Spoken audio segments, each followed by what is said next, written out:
Assalamualaikum warahmatullahi wabarakatuh. Bersama Indrawati Taruna Channel, pada kesempatan ini saya akan menyajikan materi mudahnya menyusun dupak bagi guru. Ada 3 jenis pengembangan keprofesian berkelanjutan yang harus disiapkan bagi guru untuk menyusun dupak, yaitu yang pertama pengembangan diri, yang kedua publikasi ilmiah, dan yang ketiga karya inovatif. Dan pada sesi ini saya akan membahas tentang publikasi ilmiah guru, di mana publikasi ilmiah adalah kegiatan guru dalam mengikuti pertemuan ilmiah atau kegiatan bersama yang dilakukan oleh guru dalam upaya meningkatkan profesionalismenya. Nah, publikasi ilmiah ini harus memenuhi kaidah-kaidah ilmiah, yaitu jelas, akurat, dan ringkas. Bentuk publikasi ilmiah guru dapat berupa yang pertama karya tulis ilmiah, yakni laporan hasil penelitian. Yang kedua makalah atau tinjauan ilmiah. Kemudian yang ketiga dalam bentuk tulisan ilmiah populer, dan yang keempat artikel ilmiah dalam bidang pendidikan. Dan untuk kesempatan kali ini saya akan memaparkan mengenai laporan hasil penelitian. Yang pertama, laporan hasil penelitian yang terdiri dari kerangka isi, angka kredit, dan bukti fisik yang dilampirkan dalam penyusunan dupak pada elemen publikasi ilmiah dalam kegiatan PKB antara lain. Laporan hasil penelitian adalah karya tulis ilmiah yang berisi laporan hasil penelitian yang dilakukan oleh guru dalam bidang pendidikan dalam lingkup sekolahnya sesuai dengan tupoksinya. Nah, laporan hasil penelitian ini dapat berupa buku yang ber-ISBN, dapat berupa laporan hasil penelitian dalam bentuk artikel ilmiah yang diterbitkan secara nasional atau secara tingkat provinsi, tingkat kabupaten, dan dapat pula berupa laporan hasil penelitian yang telah diseminarkan dalam lingkungan sekolah dan tentu saja disimpan di perpustakaan sekolah. Selanjutnya, kerangka isi dari laporan hasil penelitian. Jika laporan hasil penelitian tersebut dimuat dalam bentuk buku atau jurnal, maka kerangka isinya harus mengikuti persyaratan yang berlaku dalam penulisan buku atau jurnal yang ditempati untuk dimuat. Sedangkan untuk laporan hasil penelitian yang disajikan dalam bentuk makalah, pada umumnya kerangka isinya terdiri dari bagian awal, bagian isi, dan bagian penunjang. Pada bagian awal, secara umum terdiri dari halaman judul, lembar persetujuan, kata pengantar, daftar isi, daftar tabel, daftar gambar, daftar lampiran, kemudian abstrak atau ringkasan.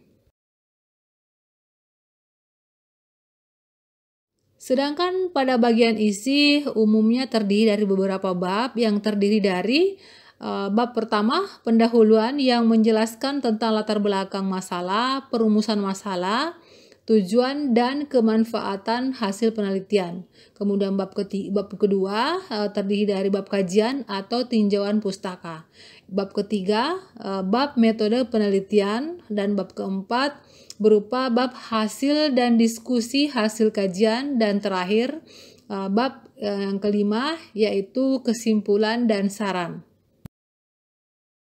Dan pada bagian penunjang memuat daftar pustaka dan lampiran-lampiran seperti contoh isian instrumen, foto-foto kegiatan, surat izin penelitian, kemudian rencana pembelajaran, beserta dokumen pelaksanaan penelitian yang tujuannya menunjang keaslian dari penelitian tersebut.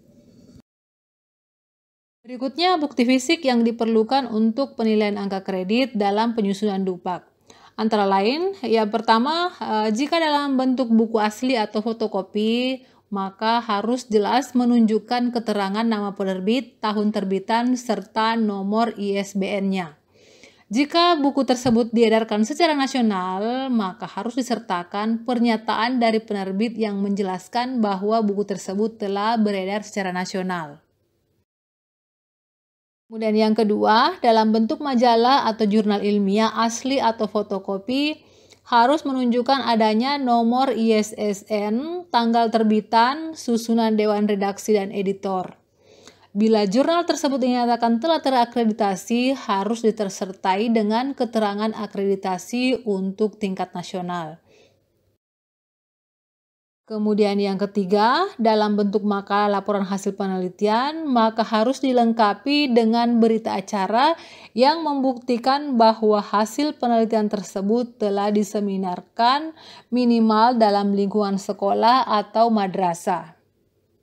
Hal lain yang perlu diperhatikan juga bahwa berita acara harus berisi keterangan tentang waktu, tempat, peserta, notulen seminar, serta dilengkapi dengan daftar hadir peserta.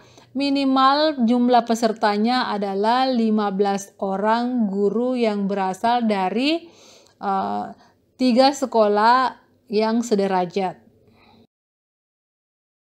Nah, bukti fisik dari pemberian angka kredit tersebut harus memperhatikan bahwa semua bukti fisiknya memerlukan surat pernyataan keaslian.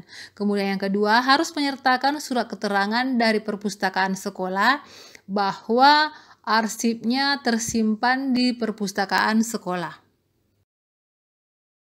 Selanjutnya, besaran angka kredit untuk karya tulis hasil penelitian dalam bidang pendidikan dapat dipublikasikan dalam berbagai bentuk. Dengan perolehan angka kredit sebagai berikut, yaitu yang pertama, jika berupa buku yang diterbitkan yang ber-ISBN serta diedarkan secara nasional dan memiliki pengakuan dari BSNP, maka angka kredit yang diperoleh adalah 4. Kemudian jika berupa tulisan atau artikel ilmiah yang dibuat di jurnal ilmiah tingkat nasional yang terakreditasi, maka angka kreditnya 3. Sedangkan artikel ilmiah yang dimuat di jurnal ilmiah tingkat provinsi mendapatkan angka kredit 2. Tulisan atau artikel ilmiah yang dimuat di jurnal ilmiah tingkat kabupaten atau kota, angka kreditnya yaitu 1. Dan dalam bentuk makalah hasil penelitian tetapi telah diseminarkan di sekolah, maka angka kreditnya dapat berupa angka kredit 4.